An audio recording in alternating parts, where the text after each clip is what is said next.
over the years. I know I was thinking about that. I was like, well, I ain't gonna say it's taking a big dip, but it's kind of ironic on the 50th birthday. Hip hop is kind of been like this year. Yeah, I know it, man. They're gonna have to get those streams and stuff corrected so people can get paid that really does this stuff. Otherwise, it's just show money. Yeah, I think it's like it's too much about the money now. It's and Yeah, I think it's killing creativity. Like people don't have to put in the effort. I always said when I recorded that like I wasn't going to get paid doing the music to get paid. I was doing it because I love it. Yeah, Like I love what it feels like to get behind the earphones in the booth and really record, music. You know, yeah. nowadays anything goes, I guess. Well, it's like you say. Like I think when it first started, that was the idea. This is art, and this is to get a message out. This is to speak. Also, this is the youngest genre of music, period. Yeah, yeah. Only man, it's kind of weird when you think about it. Yeah, it is. Like it still seems so young. To me, the crazy part about it is that when they first started it, we liked it, Yeah, and as it progressed, it was a certain era that really took control of the creativity of it. yeah, Between the first and the latter, that middle era was the greatest music that was ever recorded to me. So what era? What year is that for you? The The 90s. '90s. Okay.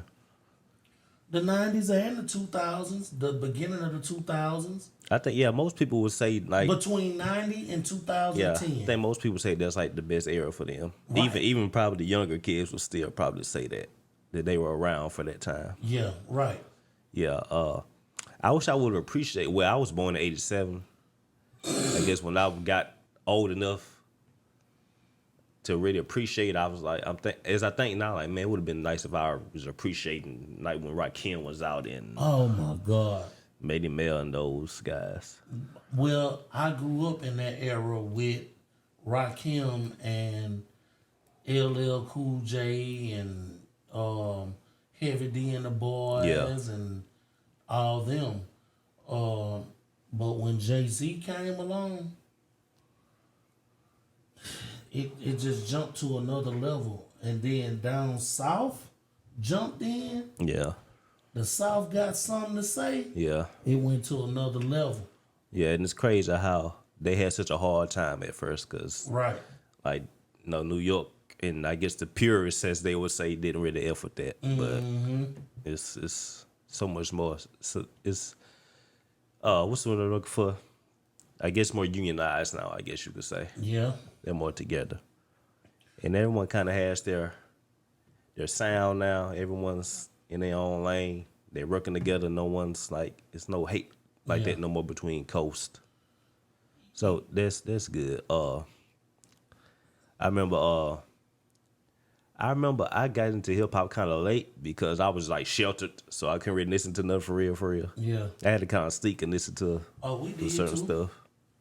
I remember when Luke and the Two Live Crew came out. Yeah, Yeah, we used to be sneaking and listening to that stuff. Like, yeah. I remember he just made a statement because hip hop just had everybody's doing their 50th celebration. He was talking about how he don't feel like artists from Florida are really getting any love for their contribution to hip hop.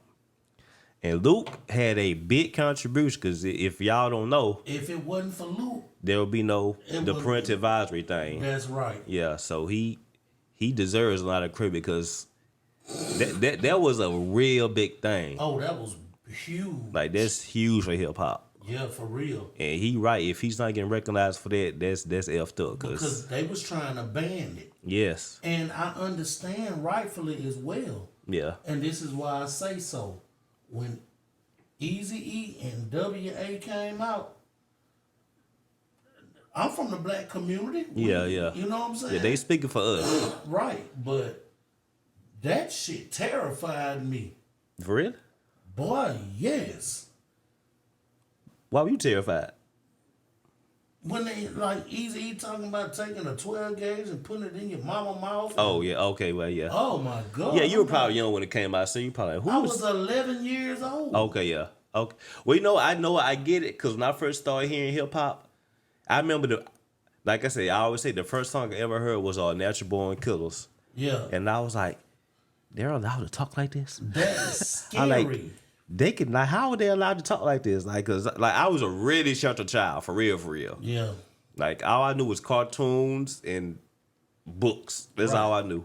On the flip side, I was somewhat sheltered. Yeah. But you know, you when you go to schools in the city, yeah, you hear, you get more exposed to certain things. You get more exposed to stuff.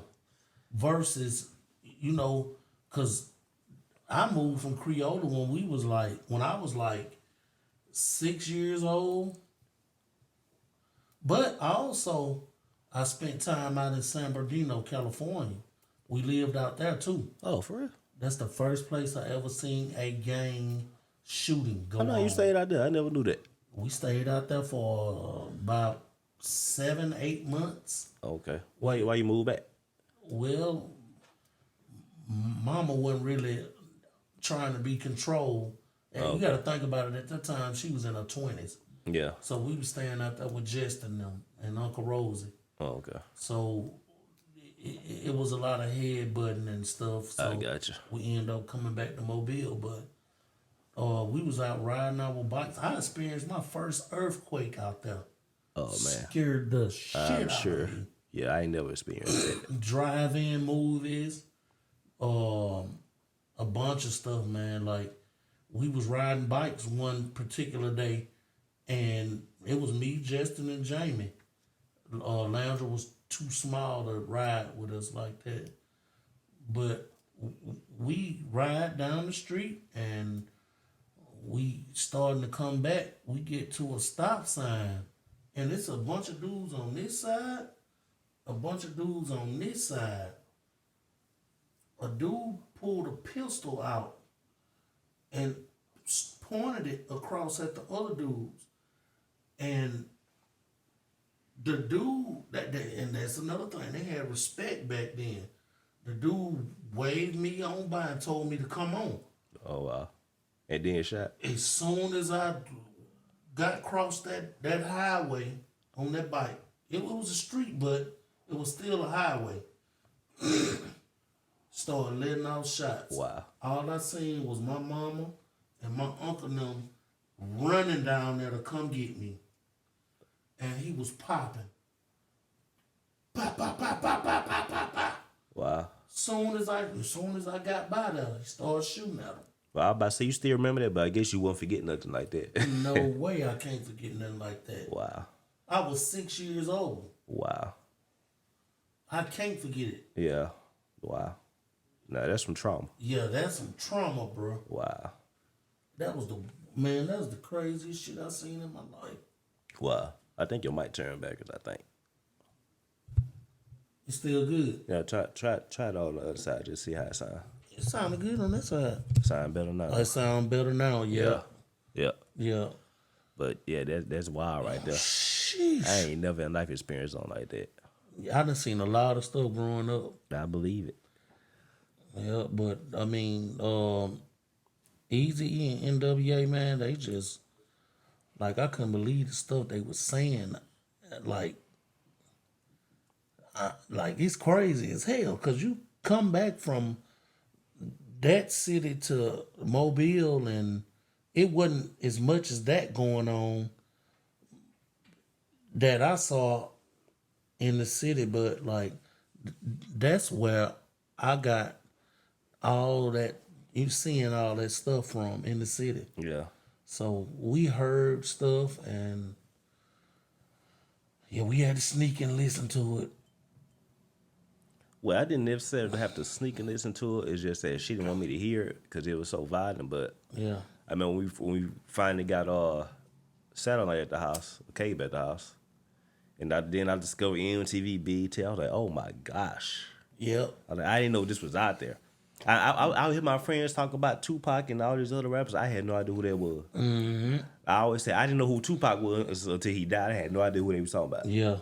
Then I just every day after school, let me run the MTV, let me run the BET. Yeah. Around them times, from 91 to 95, Yeah. I was in high school. So I know you was young. Yeah. Yeah.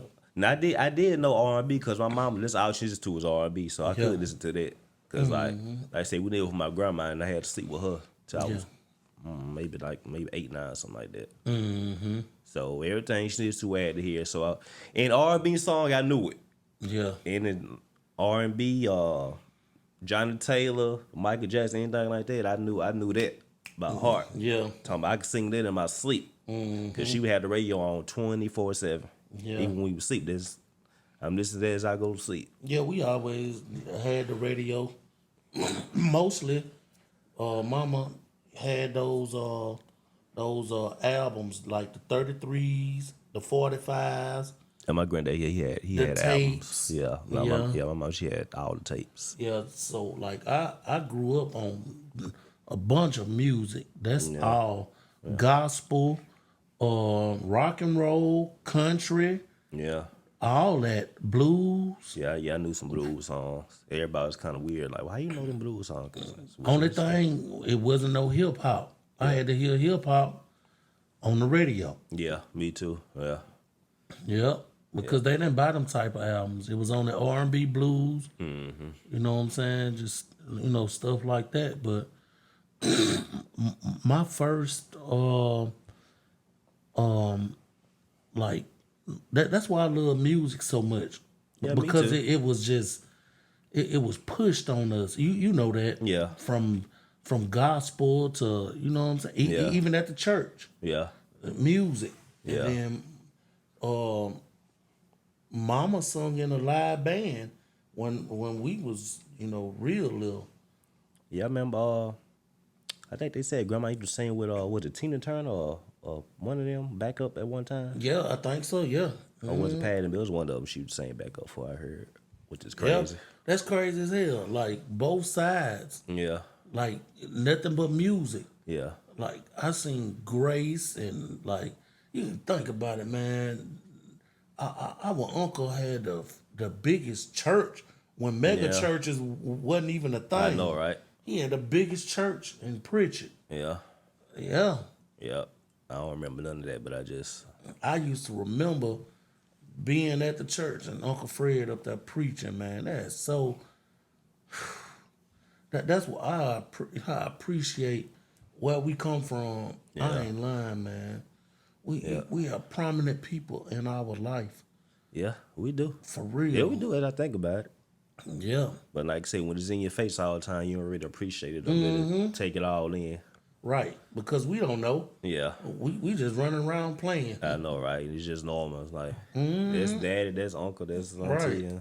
And just a lot of people just seem to like them for whatever reason. Yeah, but as far as music, my as far as back as I can remember, Gap Band was one of my favorites. Stevie Wonder. I ain't understand Marvin Gaye, but I heard him all the time. Yeah. And like as old as I am now, I go back and research all those people like Tammy Terrell, the Motown type thing, and and that's what made me love history a lot, doing that type of stuff. Or researching all the artists. Researching all the artists and seeing what time of their life they was in and how life was back then. Yeah, that's a good thing to do. Right, it is, and that's why I keep telling him, like, because he just changed his schedule from ROTC. Now he has history. I told him the easiest way